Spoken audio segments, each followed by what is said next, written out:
All right, take two. So this is a beer I got on my latest Tavor crate, tavor.com, link right there.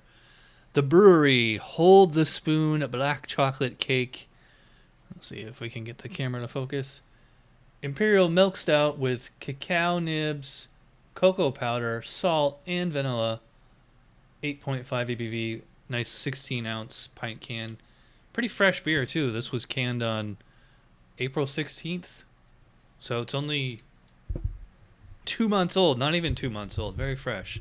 That's one thing I like it nice about Tavor. They get fresh beers on there. You know, it's nice. They actually had the recommended serving temperature right on the can there, 55 degrees. I remember Southern Tier used to do that. I don't think they do that anymore. So yeah, just super dark, dark brown, almost black. Well, I guess you could call it black, but a nice big, frothy, creamy, foamy head there. Let me get a little bit more in the can here. Or out of the can, I should say, into the glass. I'll take a picture for the thumbnail. There we go. All right, so let's dive in. Yep. Pretty sweet smelling beer. I mean, they're calling this a chocolate cake beer. Smells like cake. Yeah, chocolate, vanilla, almost like a little bit of coconut, but even though it says there's no coconut in there, maybe just where that maybe it's like a just toasty, just kind of a dark malt thing. Usually when breweries add coconut in their beer, they toast it first. That's probably what I'm getting there. Yeah, has that kind of. They're calling this a milk stout, so I'm assuming there's lactose sugar in here, and beers with lactose sugar, they tend to have this kind of dairy kind of smell to them. Maybe faint fruitiness. Not really picking out hops. I mean, maybe like a subtle citrus thing or something. But with pastry stouts, that the hops are like probably the least important ingredient. Well, one of the least important. So yeah, let's see what the brewery Hold the Spoon is all about. Cheers.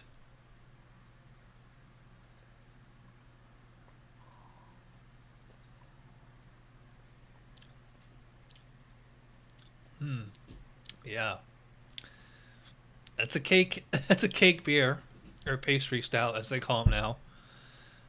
And it doesn't sound like a total hipster, but I remember way back in the early days of Chad's Beer Reviews, 2009, I was having the first pastry stout, Southern Tier chocolate, and creme brulee and Java, and their whole Blackwater series line. Anyway, but they call those types of beers pastry stouts now.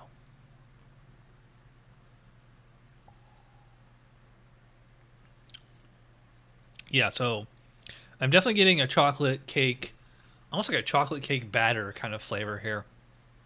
Yeah, definitely chocolate. Although what you call chocolate is really vanilla.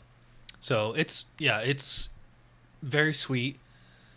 Well, well, yeah, okay. So it's very sweet, but it's not like cloying, sickly sweet. It tastes pretty authentic for the most part.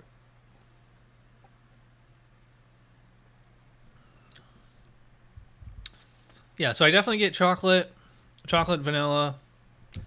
Fairly sweet. They said there's salt in here. I'm not getting, really not getting salt at all.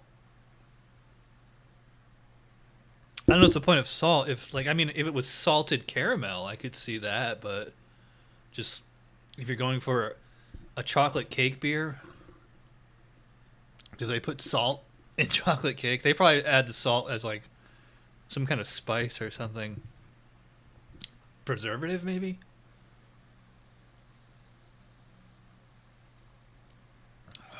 One thing I forgot to comment on, something I noticed from the very first sip, this is a really nice, smooth, luscious mouthfeel. Very, very soft, creamy texture. Carbonation is, I put about moderate. You know, you can tell from the a lot of times you can tell the carbonation just from the like the consistency of the foam, and like this is almost like a. Well, I mean, it's not that. I was gonna say it's like the. This is the foam. Like if I had looked at this beer and had no idea what I was looking at, I would probably be guessing this is like a. 5% or under, kind of table sessionable stout. It doesn't seem like a huge beer, and actually, I mean 8.5. 8.5 is actually pretty tame these days. You gotta get into double digits before you get into like the big beastly beers. Last night I had Mexican cake, and that was, I mean, it's a very similar beer to this one. I mean, literally, like that's a cake beer. This is a cake beer.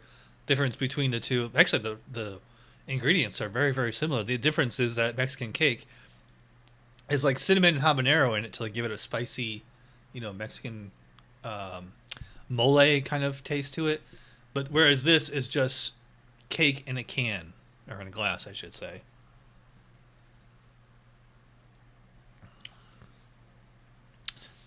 It's I mean, yeah, it's tasty, it's good. It's not blowing my mind though, especially because it's the brewery. And I've noticed that the brewery lately, they're going a little bit more mainstream for what it's worth. Doing a lot of canned beers, doing more like mainstream craft style instead of the big huge 750 ml wacky like Brett and wild beers and sours and 20% ABV Imperial Stouts and whatnot.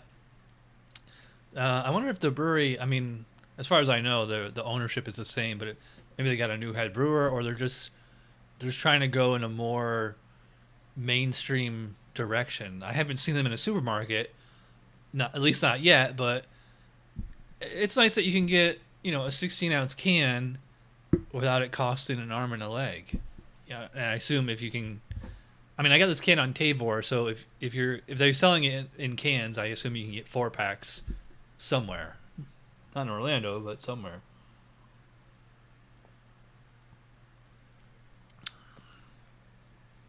Yeah, so this is a nice dessert beer. Just it's chocolate. As far as like the actual base Imperial Stout, it's a little lacking, which is a little disappointing. Like a lot of times with like a really good Imperial Stout, especially depending on the yeast and the water, you're probably going to get fruity notes, kind of fruity esters that pairs with the chocolate flavor really well. But like I'm not getting roasty on here. There's no coffee. There's no burnt popcorn. Nothing like that. It's not especially bitter. I would say it's unbalanced. I mean, like I said, it's sweet, but it's not cloying sweet, so you don't need a lot of hops in it.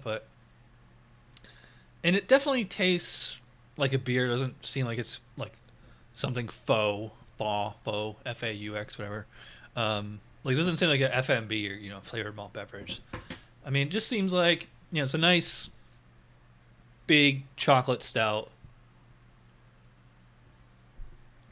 And I would probably like Southern Tier chocolate better, which I haven't had in quite a while. I have to look that up. I don't get the Southern Tier beers around here. And like I said, the Mexican cake I had last night was much better than this.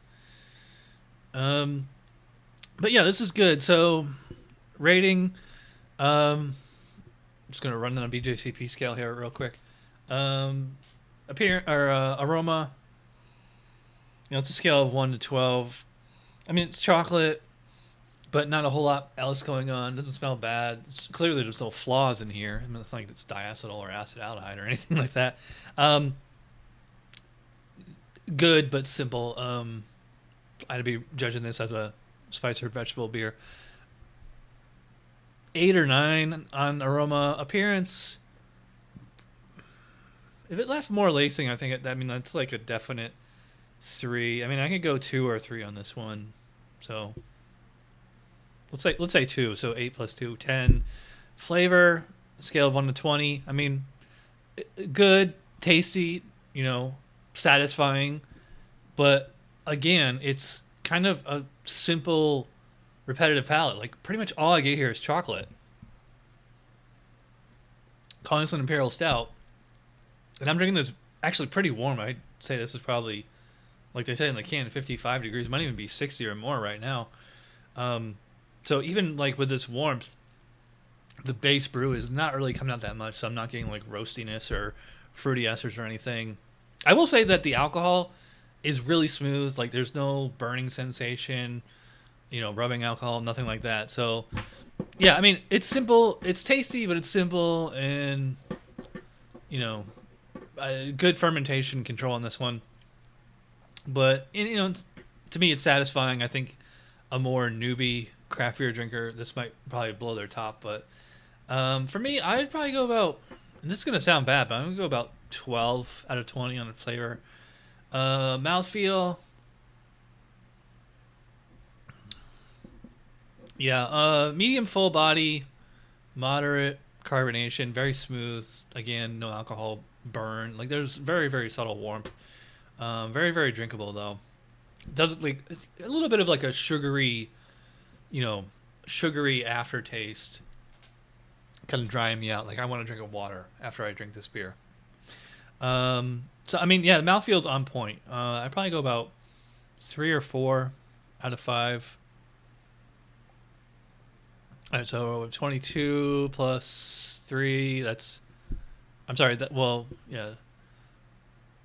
10 on aroma plus, or sorry, 8 on aroma plus 2 for appearance. That's 10 plus 12 for flavor. That's 22 plus, I'll probably say about 3 for mouthfeel. So that brings us up to 25 overall. 7, maybe 8, which would bring us up to like 32. That sounds low, especially because it's the brewery. You know, usually they make, you know, amazing stuff, and I'm like, and that sounds bad, but yeah, on a BJCP scale, I think this is about I think it's about 35 tops.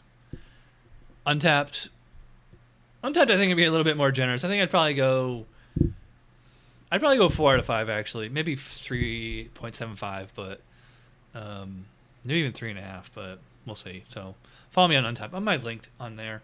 I'm at Chad Pollins at Untapped. And I'm going really long, almost 13 minutes here. So yeah, the brewery, hold the spoon. Get this on Untapped if you want. You know, actually, or not Untapped, 𝗕𝗹𝗯. I might link everything right down there. So click on that, takes you right to, you get $10 off your first order. So if you watch all the way to the end, you are awesome, and I will see you guys real soon.